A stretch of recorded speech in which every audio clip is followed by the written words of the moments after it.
Bonjour, Thomas avec toi aujourd'hui. Bienvenue à cette activité du Code Club sur le thème de la musique avec la dernière semaine du Club TD. Donc aujourd'hui, ce qu'on va faire, c'est une application qui va jouer des sons sur de la musique. En fait, qu'est-ce qu'une application? On peut aussi dire un programme ou en anglais un software.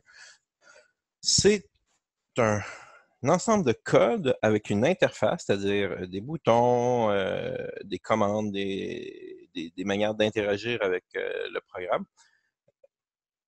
qui va remplir une fonction. Par exemple, le navigateur web, le programme que tu utilises pour aller sur Scratch ou pour visiter des sites web. Ça peut être un programme pour faire des documents comme Word ou des photos comme l'appareil photo dans ton téléphone cellulaire ou dans la tablette.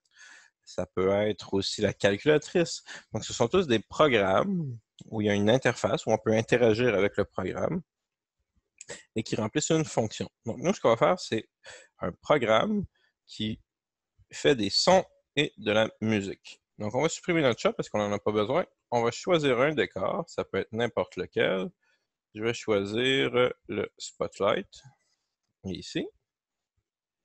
Et maintenant, on va commencer à bâtir notre interface avec des boutons. Donc, le bouton, je vais l'appeler son, puisque c'est un bouton qui va faire des sons. On voit qu'il y a déjà un fichier son associé, pop, et on voit ici le profil de l'onde de son. L'onde sonore. On peut aller chercher toutes sortes de sons. Dans les notes, j'ai une basse. Et là, pour le faire jouer, c'est simplement de choisir l'événement. Donc, je peux le mettre un peu plus petit. Simplement d'aller choisir un événement. Et dans l'événement, on a quand ce sprite est cliqué. Donc, tout ce qu'on va mettre ici va se passer à chaque fois que je clique sur le bouton. Ça va commencer. Et puis, s'il est déjà en train d'être fait, ça va recommencer. Ça va l'arrêter et ça va recommencer. Et dans le son, j'ai deux types de sons. J'ai joué le son jusqu'au bout. La différence, c'est que lui, dès qu'il a commencé le son, il va passer à l'instruction suivante, tandis que lui va attendre qu'il ait joué jusqu'au bout avant de passer à l'instruction suivante. Donc, si je clique ici, les deux vont partir presque en même temps. On va avoir l'impression d'entendre seulement un son. Tandis qu'ici, il va attendre jusqu'au bout avant de jouer l'autre son. Ce qu'on va vouloir pour notre bouton, c'est simplement de jouer le son.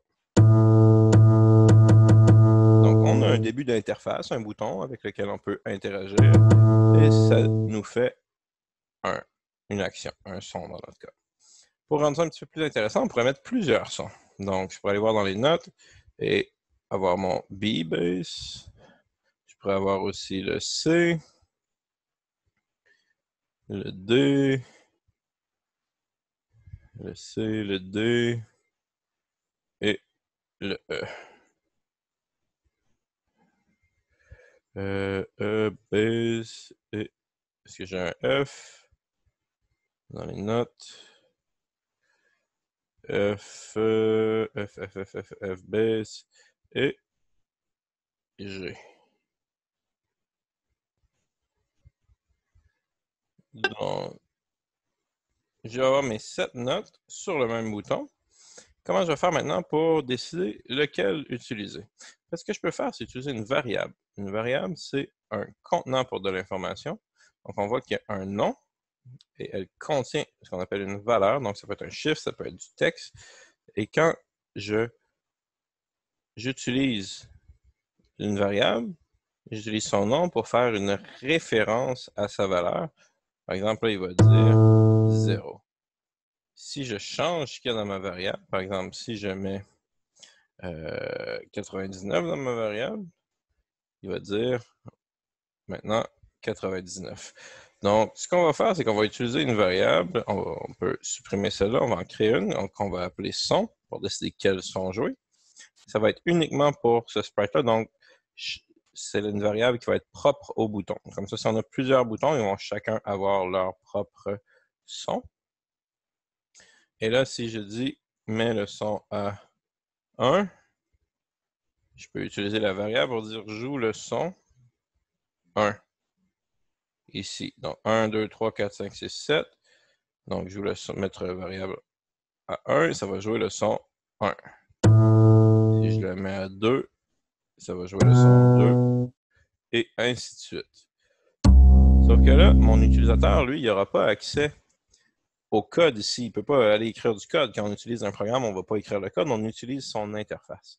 Donc, Scratch nous offre la possibilité de transformer la variable en barre de défilement, comme ça, en appuyant sur le bouton droit, et d'aller changer son range de 1 à, dans mon cas, j'avais 7 sons. Si vous en avez plus, vous pouvez le faire. Et là, on l'a ici, il change. On pourrait même dupliquer pour maintenant avoir son 2. On pourrait même changer la couleur si on veut. Par exemple, mettre ça un bleu comme ça. Puis mettre le bleu comme ça. Et ça me fait maintenant un bouton bleu. Et même chose, j'ai simplement à afficher son son, le mettre en barre de défilement. Et là, lui, je pourrais, au lieu de mettre des notes, je pourrais simplement mettre des effets, par exemple. Je vais en mettre différents effets. Un peu au hasard comme ça, pour pas passer trop de temps, mais vous pouvez prendre le temps d'explorer les différents sons. Et là, je vais dire j'ai 4 sons, donc je vais mettre le range de 1 à 4. Et là, vous pourriez créer autant de boutons que vous voulez et placer les interfaces où vous voulez. Si vous préférez avoir tous les sons ici et les boutons ailleurs, c'est ce qu'on appelle du design d'interface. Maintenant, ça serait bien d'avoir une petite boucle musicale pour accompagner le tout. Donc, on va créer un autre bouton. On va l'appeler boucle. Et dans les sons qu'on va lui donner, il y a un type de son particulier qui s'appelle les boucles, qui sont en fait des musiques qui vont se répéter.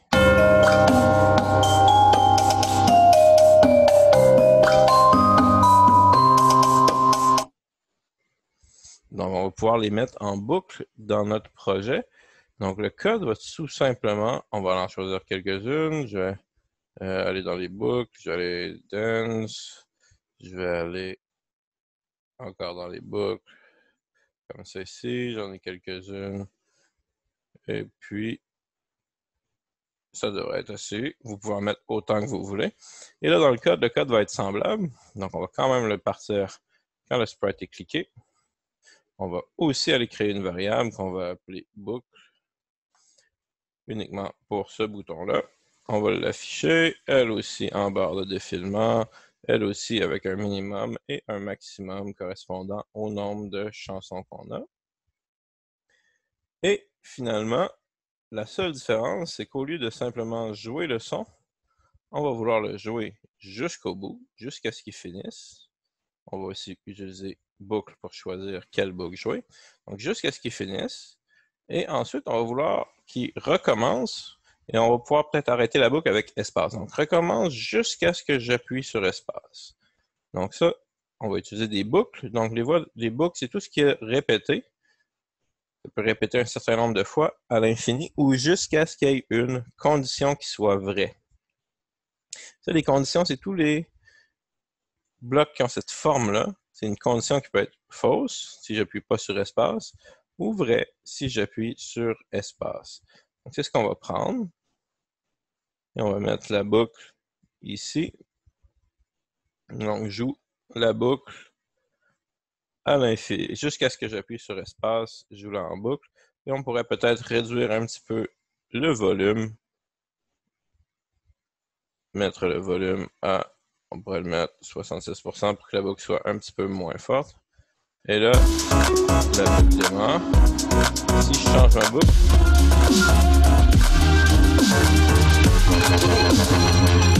on remarque que le son va jouer jusqu'au bout, mais je peux l'arrêter avec espace.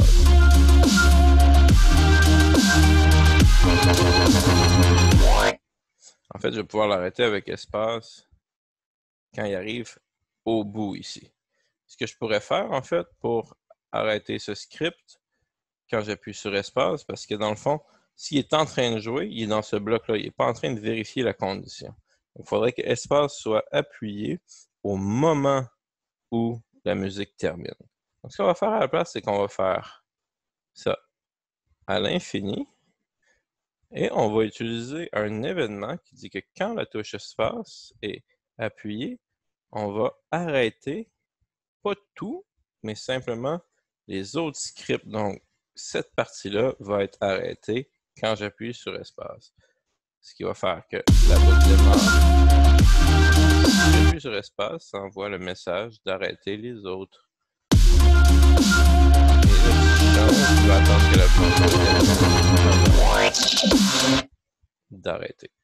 Donc, ça fait notre application. On pourrait mettre autant de boutons, de sons et de boucles de musique qu'on veut. Et on pourrait l'arranger pour que ça corresponde à un design qu'on voudrait pour jouer de la musique. Bravo, tu as programmé ta première application, une application de musique. Laisse aller ta créativité, tu peux le rendre beaucoup plus compliqué si tu veux. Si tu as aimé la vidéo, like-le, abonne-toi à notre chaîne et n'hésite pas à participer à nos activités en direct. Le lien est dans la description. Au revoir.